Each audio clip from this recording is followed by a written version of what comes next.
නැගියනාසන කුසරණ 2020 තරගාවලියේ දෙවන අවසන් පූර්ව තරගය සුළු මොහොතකට පෙර නිමහට පත් වුණා. තරගයේ පැවැත්වුණේ ශ්‍රී ලංකා කණ්ඩෑම සහ පාකිස්තාන කණ්ඩෑම අතරයි. තරගයේ කාසියවාසයේ ජයග්‍රහණය කළ ශ්‍රී ලංකා කණ්ඩෑම පළමුව පන්දුවට පහර දීමට පාකිස්තාන කණ්ඩෑම වෙත ආරාධනා කළා. ඒ අනුව පාකිස්තාන කණ්ඩෑම පන්දුවර 20 අවසානයේදී කඩුළු 9ක් දෙවි ලකුණු 153ක් රැස් කළා. පාකිස්තාන ප්‍රථම විකට්ටුවට මොහමඩ් නයිම් සමගින් මාස් පන්දු 22ක් තුරදී ලකුණු 30ක් එක් කළා. කෙසේ වෙතත් ප්‍රවීන් මැතු යොමු කළ පන්දුවක් හමුවේ මොහමඩ්ගේ ඉනිම ලකුණු 16කට සීමා වීමත් සමගින් පාකිස්තාන ප්‍රථම විකට්ටුව බිඳ වැටුණා. පන්දු 15කින් වාර්තා වූ ඔහුගේ ඉනිමට 4 පාර 3ක් ඇතුළත්. ඉන් අනතුරුව දෙවන විකට්ටුවට ලකුණු 10ක් පමණක් එක්වන විට මාස්ගේ ඉනිමද ලකුණු 23කට සීමා කිරීමට මිලාන් රත්නායක සමත් වුණා. දෙවන විකට්ටුවට ලකුණු 7ක් පමණක් එක්වන විට නැවතත් ක්‍රියාත්මක වූ ට්‍රෙවින් මැතිව් මොහමඩ් ෆයිග්ගේ ඉනිමද ලකුණු 7කට සීමා කළා. සිව්වන විකට්ටුවට යලිත් ලකුණු 11ක් පමණක් එක්වන විට යාසිර්ගේ ඉනිමද ලකුණු 6කට සීමා වුණා. පස්වන විකට්ටුවට ලකුණු 4ක් පමණක් එක්වන විට ට්‍රෙවින් මැතිව් නායක ඉර්ෆාන්ගේ ඉනිමද ලකුණු 6කට සීමා කළා. ඒ අනුව ලකුණු 62ක් වන විට පාකිස්තාන කණ්ඩායමේ ප්‍රථම විකට් පහම දවා ගැනීමට ශ්‍රී ලංකා පන්දු යවන්නන් සමත් වුණා.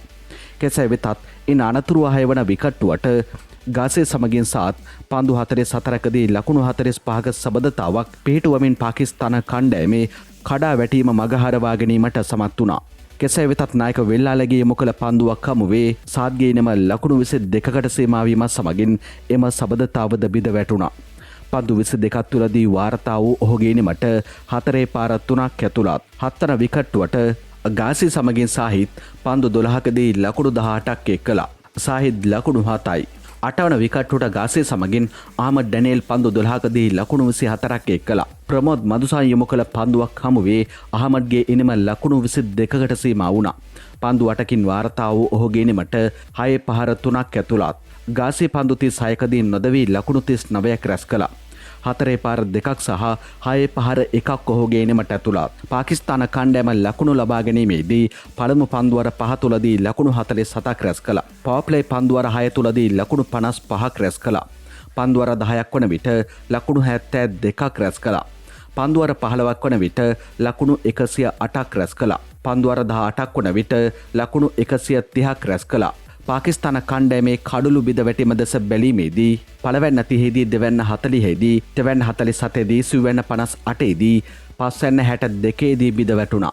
හයවැන්න 109දී හත්වැන්න 127දී අටවැන්න 151දී නවවැන්න 151දී බිඳ වැටුණා. පන්දු යැවීමේදී ප්‍රමෝද් මදුසාන් පන්දුවර 4කදී ලකුණු 29ට කඩුළු 4යි. ප්‍රවීන් මැතු පන්දුවර 4කදී ලකුණු 22ට කඩුළු 3යි. මිලාන් රත්නායක සමගින් දොනිත් වෙල්ලාලගේ එක් කඩුල්ල බැගින් දවා ගැනීමට සමත් වුණා. කෙසේ වෙතත් පිළිතුරු ඉනිම ක්‍රීඩා කළ ශ්‍රී ලංකා කණ්ඩායම පන්දුවර 20 අවසානයේදී සියලු දෙනා දෙවි රැස් කළ ලකුණු සංඛ්‍යාව 148ක්. මේ අනුව ලකුණු 5ක තියුණු ජයක් පාකිස්තානයට හිමි වුණා. ශ්‍රී ලංකා කණ්ඩායමට අධිවේගී ආරම්භයක් ලබා දීමට ක්‍රුස් පුල්ලේ සමත් වුණා. මේ අනුව ප්‍රථම විකට්ටුවට ක්‍රුස් පුල්ලේ සමගින් හැලබගේ පන්දු 9කදී ලකුණු 29ක් එක් කළා. කෙසේ වෙතත් එයින් ලකුණු 27ක්ම රැස් කළේ ලසිත් ක්‍රුස් පුල්ලේ විසින්. පන්දු 7කින් වාර්තා වූ ඔහුගේ ඉනිමට 4 පාර 2ක් සහ 6 පහර 3ක් ඇතුළත්. දෙවන විකට්ටුවට හැලබගේ සමගින් නිසන් මදුස්ක පන්දු 11කදී ලකුණු 16ක් එක් කළා. නිසාන්ගේ ඉනිම ලකුණු 6කට සීමා වීමත් සමගින් එම සබඳතාව බිඳ වැටුණා. දෙවන විකට්ටුවට හැලබගේ සමගින් නොවනදු ප්‍රනාන්දු පන්දු 25කදී ලකුණු 29ක් එක් කළා. කෙසේ වෙතත් නොවනදුගේ ඉනිම ලකුණු 5කට සීමා වීමත් සමගින් එම සබඳතාව බිඳ වැටුණා. සිව්වන විකට්ටුවට එක් ලකුණක් පමණක් එක්වන විට හැලබගේගේ ඉනිම ලකුණු 29කට සීමා වුණා. පන්දු 27කින් වාර්තා වූ ඔහුගේ ඉනිමට 4 පාර 2ක් සහ 6 පහර 3ක් ඇතුළත්. පස්වන විකට්ටුවට සහන් ආරච්චිගේ සමගින් නායක වෙල්ලාලගේ එක් කලේ ලකුණු 3ක් පමණයි. කෙසේ වෙතත් වෙල්ලාලගේ ඉනිම ලකුණු 2කට සීමා වුණා. 6 වන විකට්ටුවට එක් ලකුණක් පමණක් එක්වන විට රමෙස් මෙන්ඩිස්ගේ ඉනිම බිඳුවකට සීමා වුණා. හත්වන විකට්ටුවට ලකුණු 11ක් පමණක් එක්වන විට සහන් ආරච්චිගේගේ ඉනිම ලකුණු 5කට සීමා වුණා. 8 වන විකට්ටුවට ලකුණු 9ක් පමණක් එක්වන විට ප්‍රමෝද් මදුසාංගේ ඉනිමද ලකුණු 7කට සීමා වුණා. මේ අනුව ලකුණු 72කට කඩුළු දෙකක් පමණක් දැවී ප්‍රබල ස්ථානයක පසු ශ්‍රී ලංකා ඉනිම ලකුණු 99ක් වන විට කඩුළු 8ක් ලෙසින් සටහන් වුණේ ලකුණු 26ක් තුලදී අනපේක්ෂිත ලෙස ශ්‍රී ලංකා කණ්ඩායමේ විකට් 6ක් බිඳ වැටීම හේතුවෙන්. කෙසේ වෙතත් ඉන් අනතුරුව නම් වන විකට්ටුවට මිලන් රත්නායක සමගින් ටෙවින් මැතු පන්දු 37කදී ලකුණු 47ක සබඳතාවක් පිහිටුවමින් ශ්‍රී ලංකා කණ්ඩායම වෙත නවතත් ජයග්‍රහණ බලාපොරොත්තු රැගෙනීමට සමත් වුණා. ශ්‍රී ලංකා කණ්ඩායමට අවසන් පන්දු 30 තුලදී ලකුණු 50ක ඉලක්කයක් හිමි වුණා. අවසන් පන්දු 21 තුලදී ලකුණු 41ක්, පන්දු 18 තුලදී ලකුණු 35ක්, පන්දු 12 තුලදී ලකුණු 21ක් සහ අවසන් පන්දු වාරයේ තුලදී ලකුණු 15ක ඉලක්කයන් හිමි වුණා. කෙසේ වෙතත් අවසන් පන්දු වාරයේ නිල දෙවන පන්දුවට මිලාන් රත්නායක කඩුළු රකින්නාටත් ඉහළින් අපූරු 4 පාරක් එල්ල කරමින් අවසන් පන්දු 3 තුලදී ඉලක්කයේ ලකුණු 8ක් දක්වා අඩු කර ගැනීමට සමත් වුණා. කෙසේ නමුත් කඩුල්ල මුවා කිරීමේ මත ભેදාත්මක විනිසුරු තීරණයක් හේතුවෙන් පන්දු 32ක් තුලදී ලකුණු 40ක් ලබා සිටියදී මිලාන් රත්නායකට පිටේ නිවත්වීමට සිදු වීමත් සමගින් ශ්‍රී ලංකා බලාපොරොත්තු අවාසනාවන්ත ලෙසින් බිඳ වැටුණා.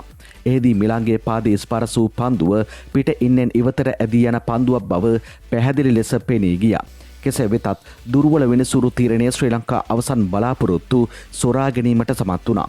මිලාන්ගේ ඉනිමට 4 පාර 5ක් සහ 6 පාර 1ක් ඇතුළත්. එම දුර්වල විනිසුරු තීරණය නොවන්නට තරගයේ ප්‍රතිඵලයේ මීට වඩා වෙනස් වීමට ඉඩ පැවතුණා. ශ්‍රී ලංකා කණ්ඩායම ලකුණු ලබා ගැනීමේදී පවර් ප්ලේ පන්දුවර 6 තුලදී ලකුණු 67ක් රැස් කළා.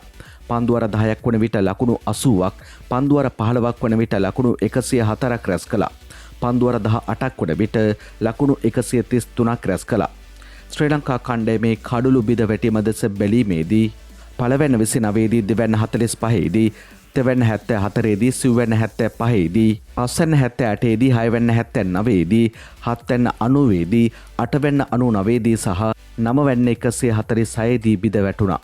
පන්දු යෙවීමේදී සුපියන් පන්දුවර 4කදී ලකුණු 12ක් පමණක් ලබා දෙමින් කඩුළු 3ක් දවා ගැනීමට සමත් වුණා. සාත් පන්දුවර 4කදී ලකුණු 18කට කඩුළු 3යි. අද පැවති පළමු අවසන් පූර්ව තරගයේදී ඉන්දිය කණ්ඩායම පරාජයට පත් කිරීමට බංගලාදේශ කණ්ඩායම සමත් වුණා.